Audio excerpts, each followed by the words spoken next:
baisser son masque sous le nez pour éviter la buée des lunettes, ou être moins gêné, le caler sous le menton pour parler plus facilement, ou encore l'accrocher au coude pendant le repas. Dans les magasins, les transports ou les restaurants, nombreuses sont les personnes qui s'accordent quelques libertés dans la manière de porter leur masque, au risque de le rendre inefficace. On vous l'accorde, porter un masque n'est pas agréable. Parfois, il est tentant de s'accorder un peu de répit en le baissant au niveau du menton ou du cou, histoire de respirer sans entrave. Grosse erreur, votre cou peut avoir été contaminé par des gouttelettes de postillon, de salive ou d'éternuement provenant d'une personne infectée.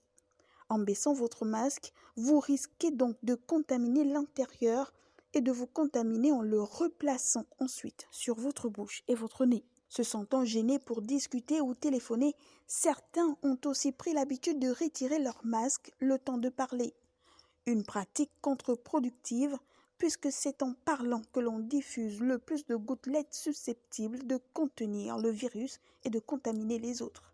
Donc, pendant que vous êtes au téléphone sans votre masque, vous pouvez, en parlant, contaminer les personnes qui sont à proximité de vous. Pour remplir son rôle de barrière contre la Covid-19, le masque doit être correctement mis, porté et enlevé.